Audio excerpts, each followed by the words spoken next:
তুইল্লু মান তাশাউ ওয়া তুযিল্লু মান তাশাউ বিয়াদিকাল খায়র ইন্নাকা আলা কুল্লি শাইইন কাদির।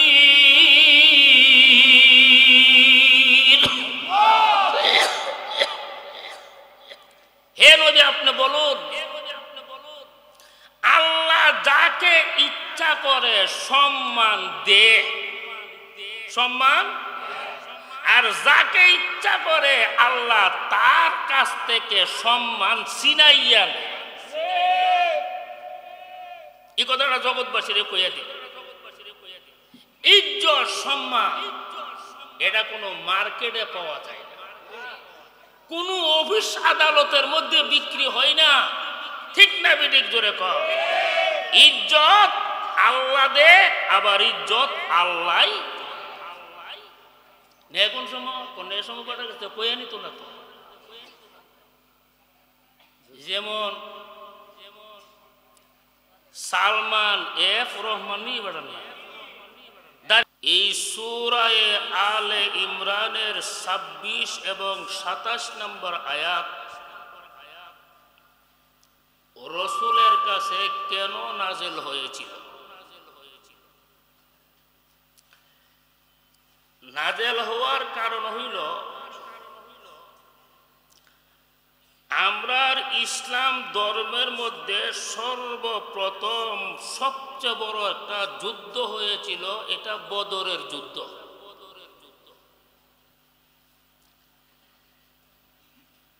এই যুদ্ধে মুসলমানের সংখ্যা ছিল 313 জন, কাফিরের সংখ্যা ছিল 1000।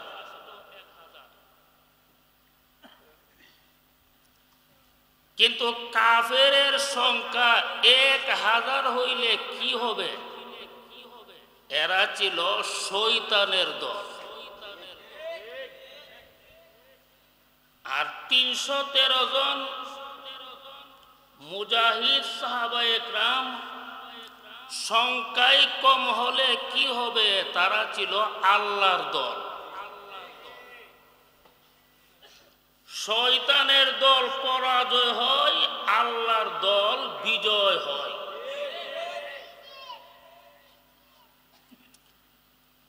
তো বদরের যুদ্ধে কাফের বেঈমানরা পরাস্ত হইল আর মুসলমান বিজয় লাভ করল। ঠিক তেমনি ভাবে উহুদের যুদ্ধে আল্লাহ তাআলা মুসলমানদেরকে বিজয় দান করেছিল।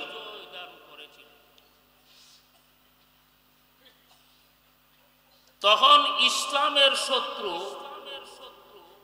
বেদিন কাফিরেরা, এরা তো দুর্বল হয়ে গেল।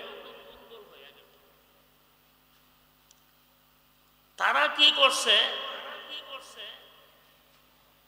মুশরিক, ইহুদি, খ্রিস্টান, এই 3 বেঈমানের দলে ঐক্যজোট করছে সারা দুনিয়া থেকে মুসলমানকে বিদায় করার জন্য।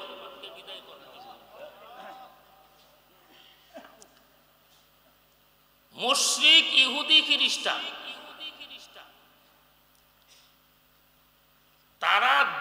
তারা 3 দলে জোট বাঁধছে। জোট বেঁধে তারা সিদ্ধান্ত নিল, আমরা জোটবদ্ধভাবে যদি মদিনার মুসলমানদের উপর আক্রমণ চালাই আর মদিনার মুসলমানদেরকে যদি নিশ্চিহ্ন করা হয়, তাহলে দুনিয়াতে আর ইসলামও থাকবে না, মুসলমানও থাকবে না।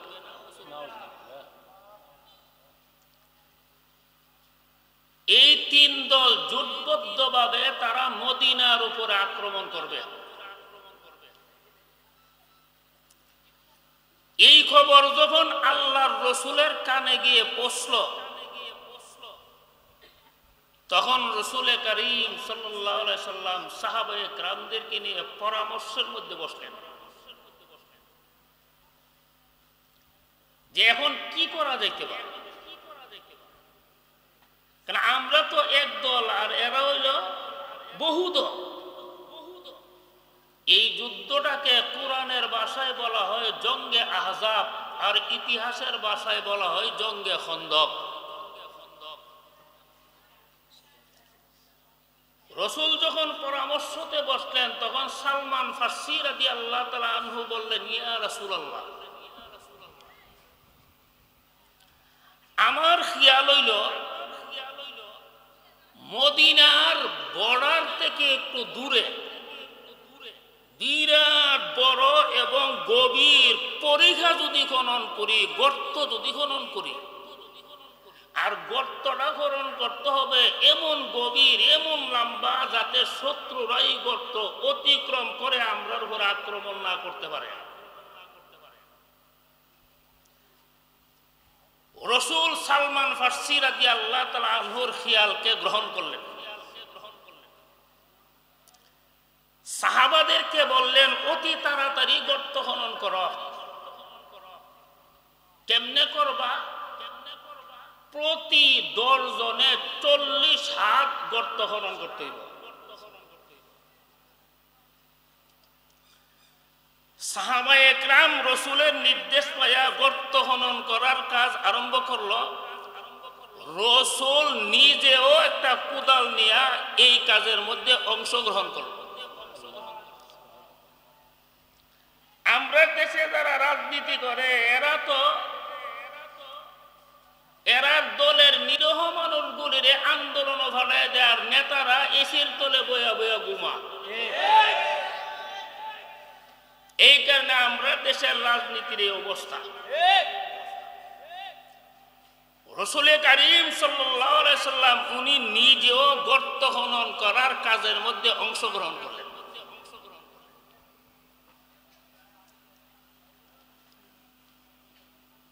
যেই 10 জনের বাগে 40 হাত,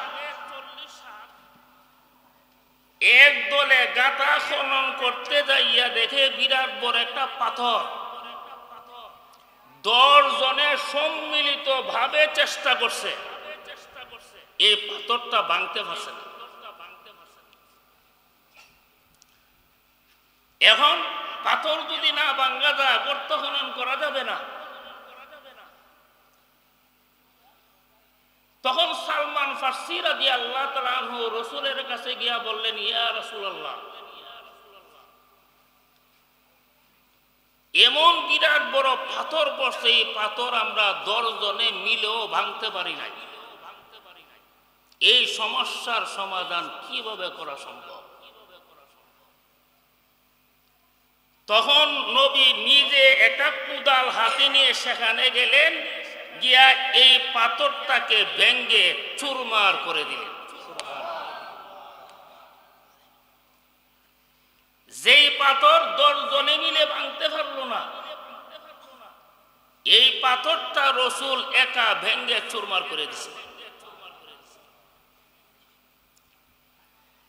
এটা ছিল রসুলের মুজেজা, এবং এই পাথরটার দ্বারা আল্লাহ তাআলা আমাদের নবীকে 3টা ভবিষ্যৎবাণী দিয়েছিলেন। রসুল বললেন, পাথরটার মধ্যে যখন আমি প্রথম আঘাত করলাম,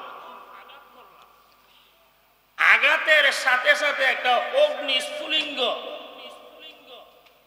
একটা আগুনের লুক্কা বের হয়েছে।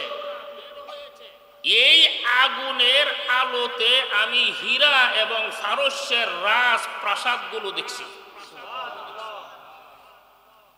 কই মদিনার কই ফারস্য, এটা রসুলের মুজেজা।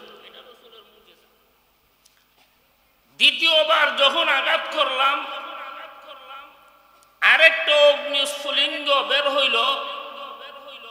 এটার আলো দিয়া আমি রোম দেশের রাজ প্রাসাদগুলো দেখলাম। আরেকটা আঘাত করলাম, এই আঘাতের দ্বারা অগ্নিস্ফুলিঙ্গ বের হইল, এই আলোর দ্বারা আমি সানা ইয়ামানের বিল্ডিং গুলো দেখলাম। একটা পাথরের মধ্যে 3টা আঘাতের দ্বারা 3টা রাষ্ট্র আল্লাহ আমরা নবীরে দেখাইছে। রাসূল বললেন, এ সাহাবারা, তোমরা সুসংবাদ গ্রহণ করো। এই মুহূর্তে হযরতে জিবরিল আমার কাছে আয়েশা বইলা গেছে, আমি যে 3টা বড় বড় রাষ্ট্র দেখছি, অদূর ভবিষ্যতে দেশগুলো মুসলমানদের দখলে চলে আসবে।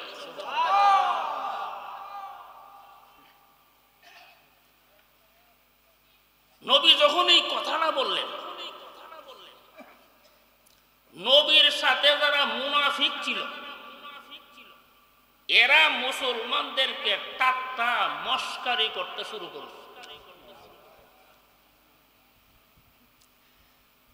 মুসলমানে বলে পারস্য দখল করব, মুসলমানে বলে রোম দখল করব, মুসলমানে বলে সানা ইয়ামান দখল করব।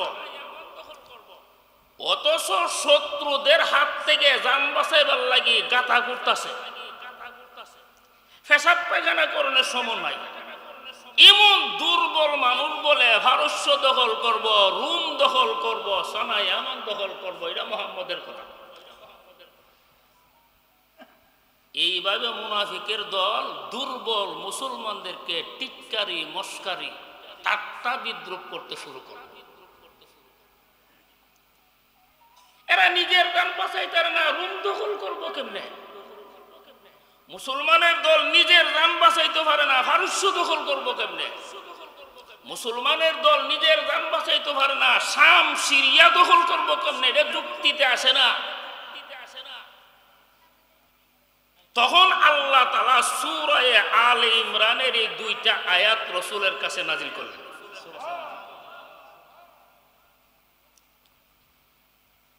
قُلِ اللَّهُمَّ مَالِكَ الْمُلْكِ تُؤْتِي الْمُلْكَ مَن تَشَاءُ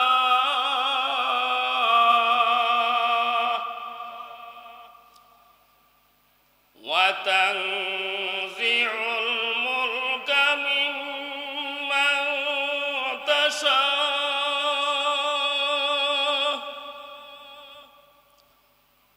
وَتُعِزُّ مَن تَشَاءُ وَتُذِلُّ مَن تَشَاءُ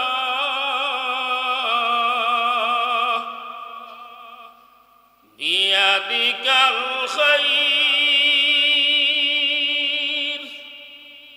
إِنَّكَ عَلَى كُلِّ شَيْءٍ قَدِيرٌ।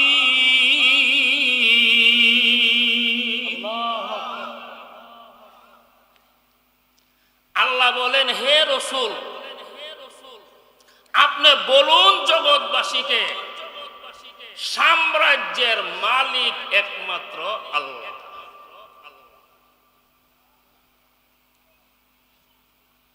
জগতের মালিককে আল্লাহ। এটা আপনি মানুষকে জামাইয়া দেন।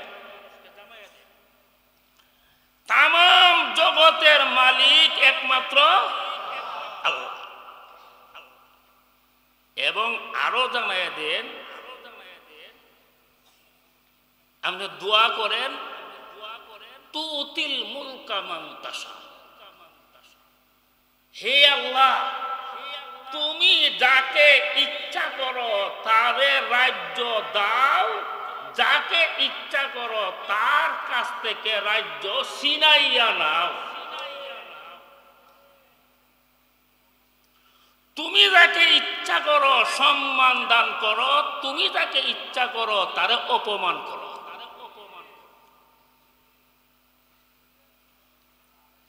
এই যে মুনাফিকের দলে বলে ফারস্যের মালিক কেমনে হবেন, রোমের মালিক কেমনে হবেন, সানা ইয়ামানের মালিক কেমনে হবেন, এরা যে ঠাট্টা বিদ্রুপ করতেছে, এরারে বলেন রাষ্ট্রের ক্ষমতার মালিক বানায়া দেওয়া, এই ক্ষমতা হলো আমি আল্লাহ।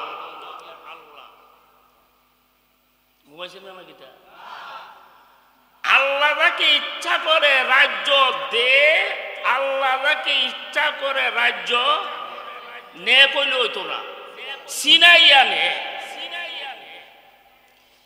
নেই হইল এক জিনিস, আর সিনাইয়া নে হইল আরেক জিনিস। কইটা কেমনে? আপনি আমার কাছে 10,000 টাকা হাওলাত চাইছেন, আমি আপনাকে 10,000 টাকা দিছি। এটা আফসে দিছি না সিনাইয়া নিছ? এ কথা তো আফসে নিছে। আরেক লোকের গাঁটটা দৌড়া দুইটা টাওয়া দা ফালাইয়া 10,000 টাকা লইছে। এটা আফসে নিছে না সিনাইয়া নিছে? এ সিনাইয়া নিছে।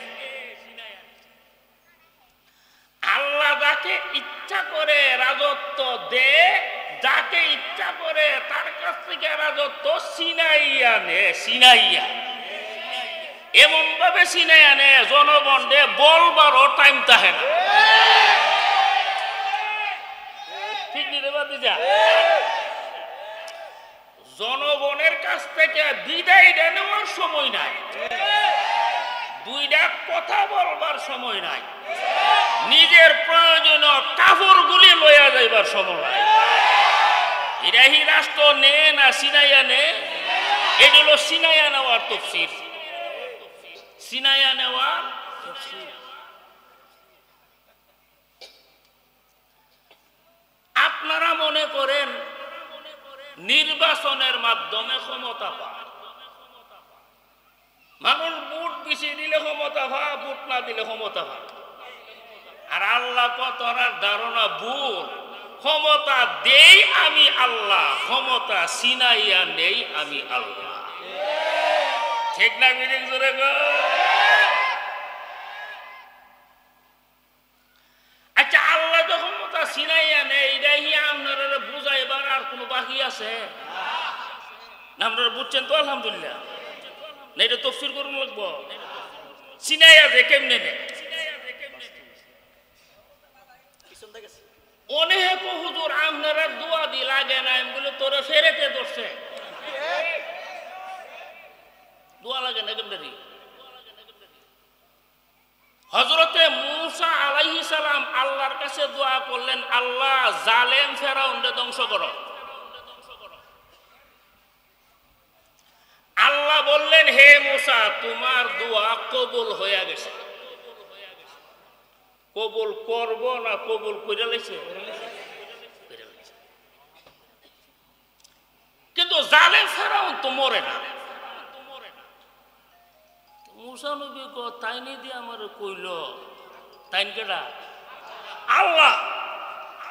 আল্লাহ দি কইল আমার দোয়া কবুল হইয়া গেছে।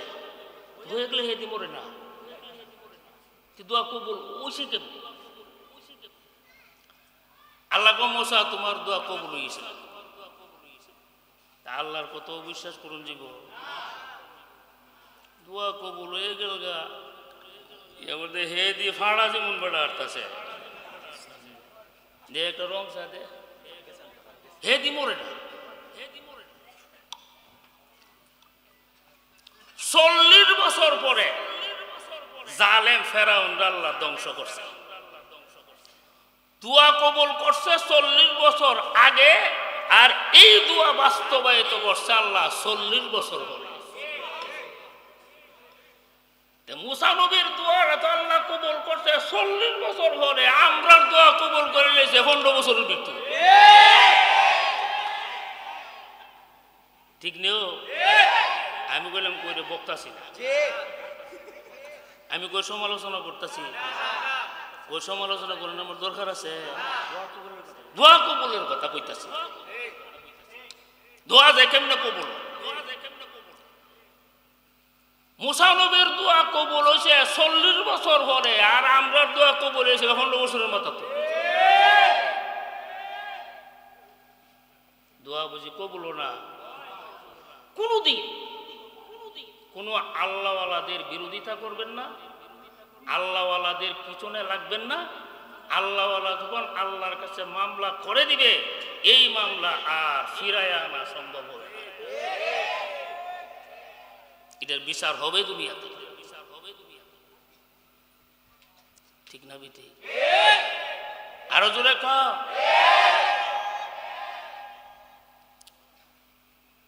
قل اللهم مالك الملك تؤتي الملك من تشاء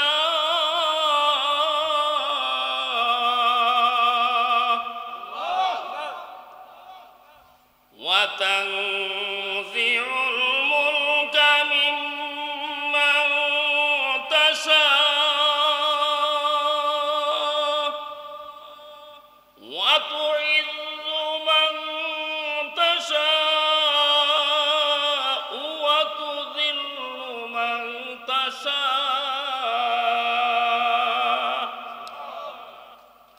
কাল্লা রাত্রে মেঘ আসেন না? হ্যাঁ, মামদুবের জোয়ান ফুলাবার আমার কাছে রাত্রেবেলা গেছে, এই সময় মনে রাত 11টা বাজে না রে। গিয়া গো হুজুর, দেখছি দি প্রায় সময় আমরা মাহফিল মেঘতা হ্যাঁ, আপনি দোয়া করলে তো মেঘ আড়াই না, ওরা আপনি একটু দোয়া করেন। আমরা আউস করছি মাহফিল হান মারো করবার লাগে, ওখান তো দিনের যে অবস্থা ডর করতেছে। থেরা আমার কাছে দরখাস্ত করে গেছে, তা আমি তো দরখাস্ত লইয়া বইয়ে থাকলে চলবো? আমি দরখাস্ত জানো করবার করে দিচ্ছি। আজকাল দিন বালা না খারা বালা কই না, আলহামদুলিল্লাহ। আরো জোরে।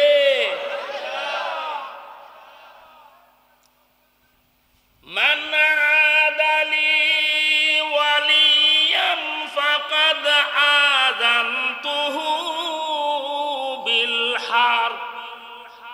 আল্লাহ বলেন, আমার ওলিদের সাথে যারা দুশমনি করবে, এদের সাথে আমি আল্লাহর যুদ্ধের দেখলাম।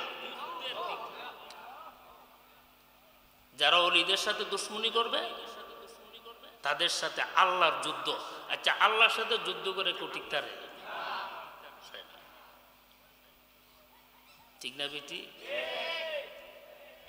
আপনারা মনে করেন গুনাহ করলে তার সাজা পরকালে হবে, আল্লাহ গুনাহ করলে তার সাজা দুনিয়াতেই হয়, ঠিক না বেটি? মনে করেন একটা ছেলে ডাহাতি করছে, করতে গিয়ে হে ধরা খেয়েছে।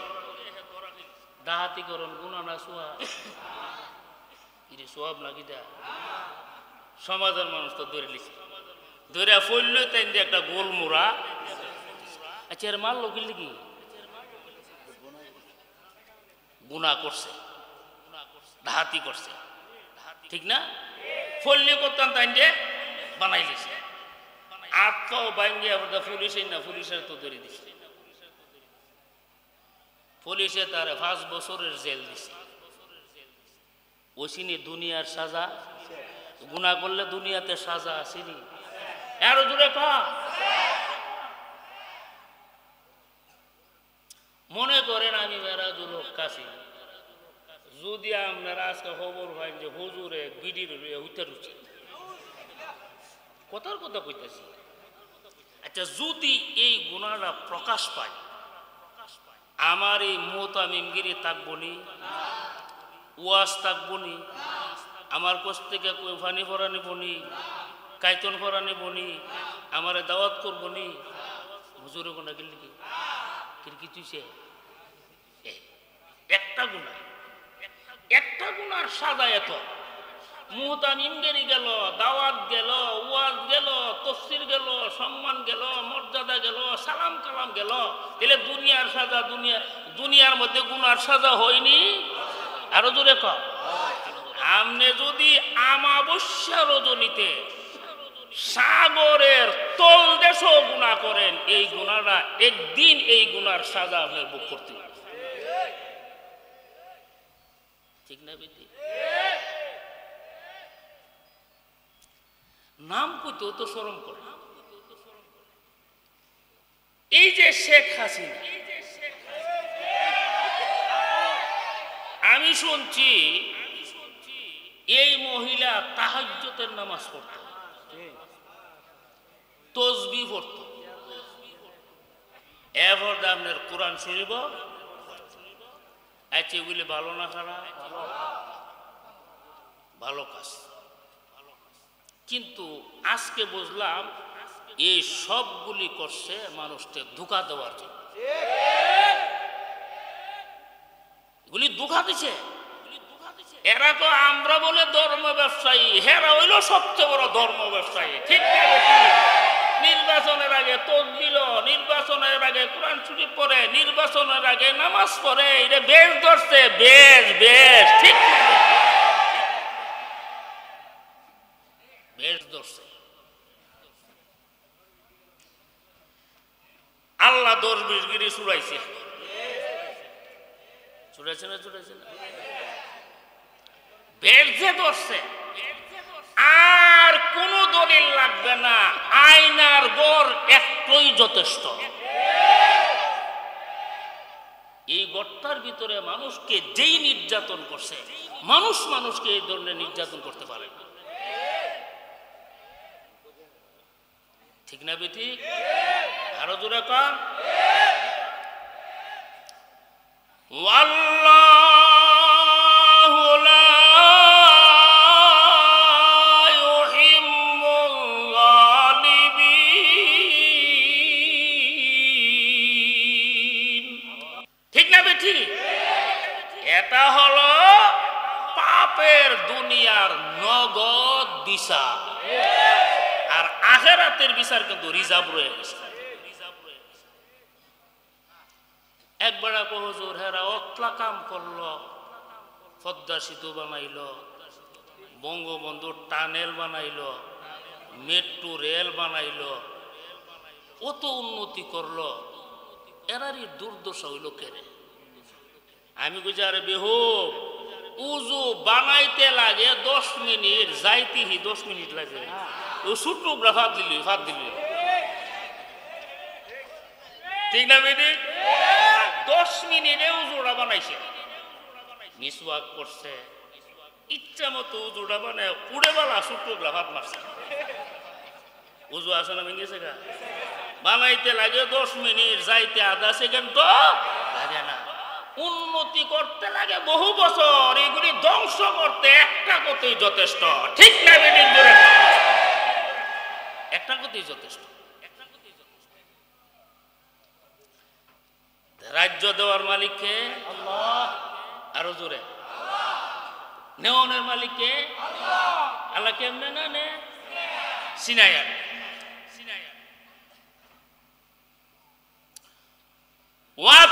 ওয়াতানজিউল মুলকা মিম্মান তাশা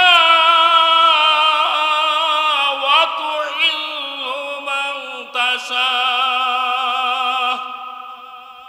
ওয়া তুইল্লু মান তাশা ওয়া তুযিল্লু মান তাশা বিয়াদিকাল খায়র ইন্নাকা আলা কুল্লি শাইইন কাদির।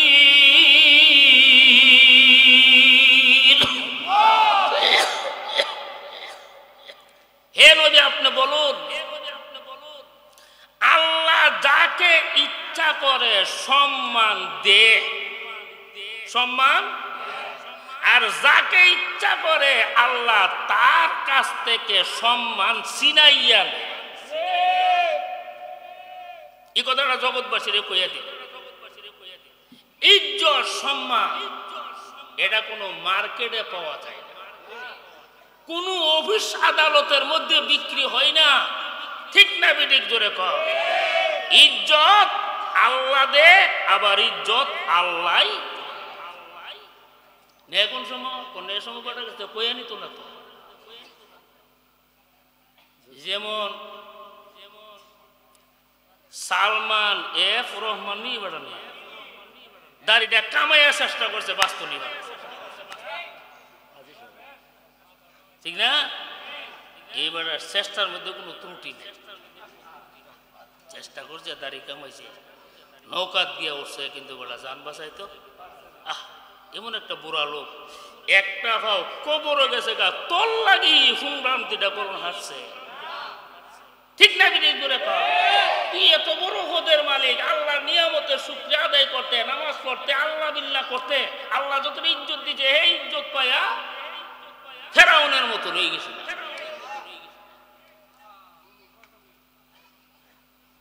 আল্লাহ ধ্বংস করে দিচ্ছে, ঠিক না বিটি? সকাল বেলার দনি রে তুই ফকির, সন্ধ্যা বেলা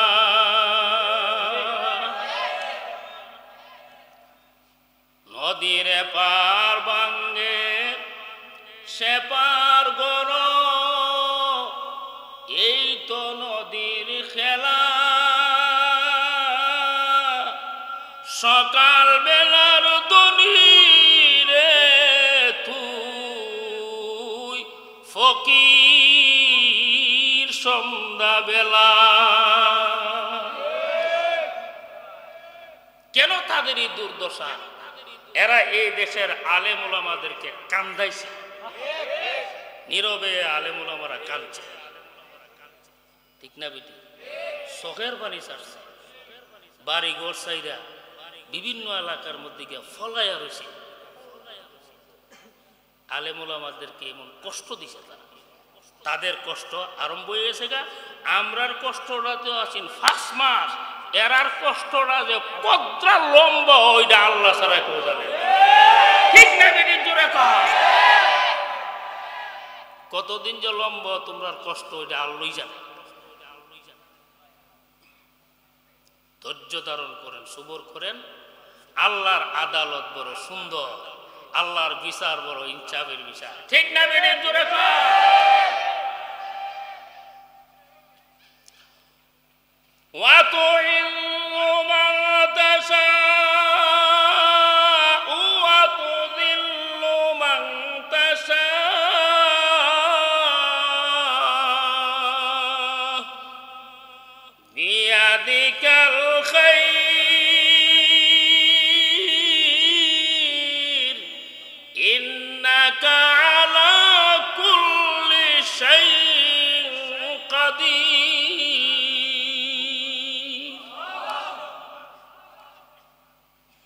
ডক্টর ইউনূস সাহেব বর্তমান অন্তর্বর্তীকালীন সরকারের প্রধান উপদেষ্টা। ইবারে জেল জুলুম দিয়া তাকে ধ্বংস করার জন্য অনেক চেষ্টা করছে, কিন্তু আল্লাহর প্ল্যান হইল তোরা চেষ্টা করলে কাম হইতো না, তারা আমি রাষ্ট্রপ্রধান বানাবো। এটা আমি আল্লাহর প্ল্যান করে তো রাখছি, ঠিক নি কথাটা? প্রত্যেকে বেড়ারে বিচারে আইনা ক্ষমতার মধ্যে বসাইয়া দিছে। কেডা বসাইছে? আরো জোরে, যে বেড়ারে হদ্দা সিঁতুর থেকে ফালাইয়া সুবাইব, যারা কইছি এরা হন না, এই বেটা ঠিক আছে, ইজ্জত দেয়টা। আরো জোরে ক। এই অন্তর্বর্তীকালীন সরকারের একজন সদস্য আমাদের আলেমদের পক্ষ থেকে একজনকে নেওয়া হয়েছে, উনি ডক্টর আফামুর খালেদ। উনি মাঠের মধ্যে 2 বার বয়ান করে গেছেন। উনি বর্তমান ধর্মমন্ত্রীর দায়িত্বে বই আছে। বাংলাদেশ সৃষ্টি হওয়ার পরে কোনো আলেম এই জায়গা নিছে?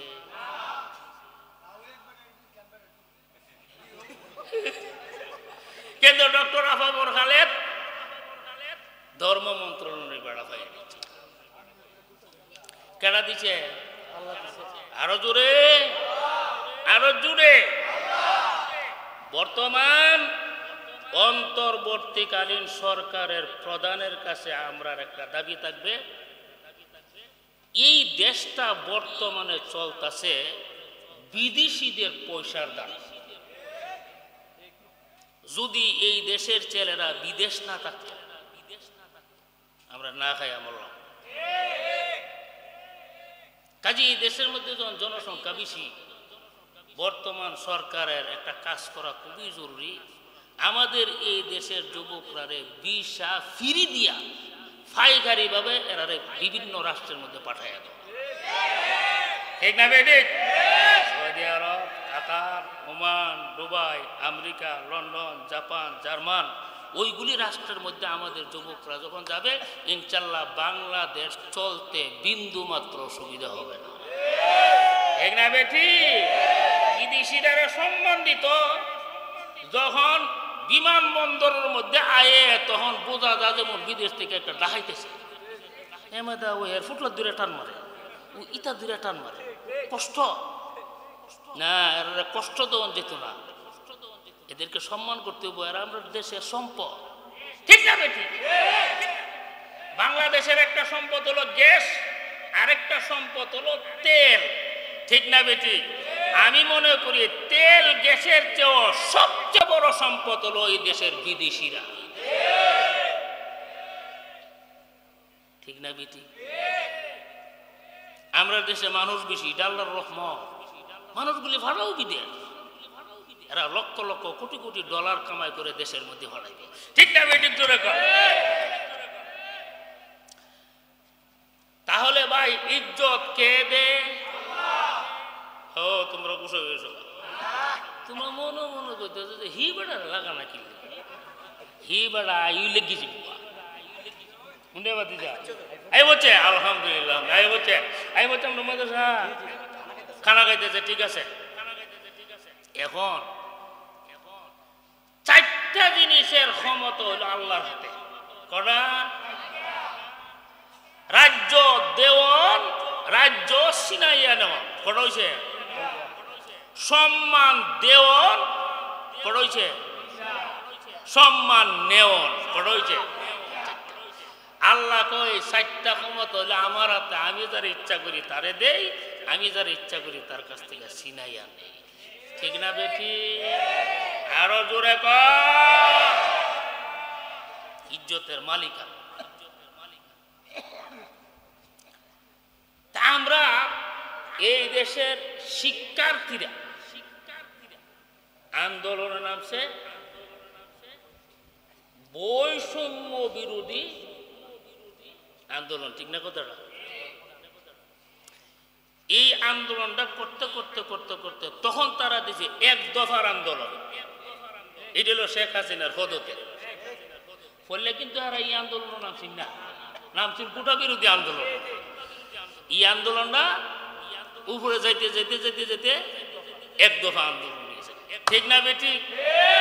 এই এক দফা আন্দোলনের দ্বারাই ২৪ সাল ৫ই আগস্ট বাংলাদেশ দ্বিতীয়বার স্বাধীন হয়েছে।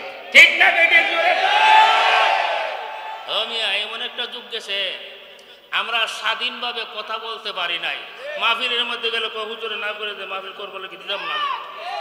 মাহফিলও বাধা, তফসিরও বাধা, ওয়াজও বাধা, কথার বাধা। এটা শুরু করছে কেন? ইনি যখন শুরু করছে তখন আমি বুঝে রয়েছি আর ইতানের উপর গজব হইতেছে। ওয়াজও বাধা দিয়ে তফসিরও বাধা, গীতারে কথা কষ্ট কেনে তোরা? হ্যাঁ, কথা কষ্ট কেনে? আপনি আর কথা বললেন না? বুঝলেন? ওয়াজও বাধা দিছিনি? হ্যাঁ জোরে কা ওয়াজও বাধা দিছে, তফসিরও বাধা দিছে। আমার এই স্টেজ থেকে হুজুর রে কলার দূরে টান্দা নামাই লিছি, মাইকলি গেছে গা। এই জুলুম আল্লাহ সহ্য করছে না। ঠিক না বেটি? জোরে কা।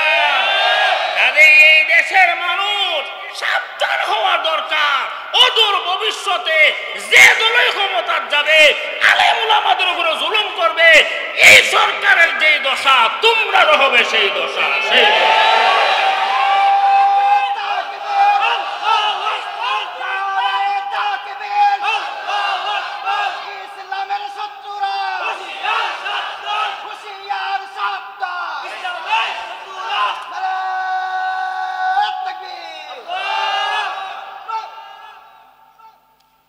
এখন কোনো একটা দেশ যদি স্বাধীন হয় তাহলে আমরা খুশি না বেজা? আমরা দেশটা যে স্বাধীন হয়েছে এটা আমরা খুশি না বেজা? আচ্ছা খুশি যে এখন আমি বুঝলাম বুঝতাম রে খুশি যে ওজন এটা আমি বুঝতাম। আমি আমার মাদ্রাসার মধ্যে একটা জেনারেটর কিনছি 2.5 লক্ষ টাকা। এটারে ফিট করতে তার তো লাগছে 1 লাখ টাকা। কত হয়েছে?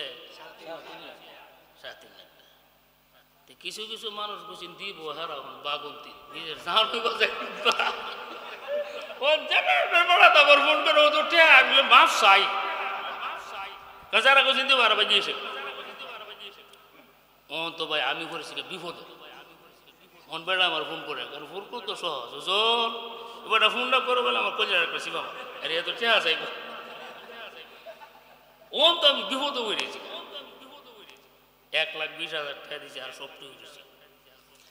আমরা এই বিজয় দেশ উপলক্ষে আপনারা যদি সামান্য সামান্য দান করেন তাহলে আমরা বিজয় দিবসের উল্লাসটা হয়ে যাবো গা আর জেনারেটরটা টাকার একটা ব্যবস্থা। আচ্ছা আপনারা এই রাজি আছেন সবাই? ওহন করলে আমি ইনশাল্লাহ নরম হয়েছে গা ওহন ইনশাল্লাহ। এখানে মধ্যে যতটা মানুষ আছেন আপনারা 1,000 টাকা করে যদি দিন 1 লাখ টাকা হবে ঠিক নেই কথা।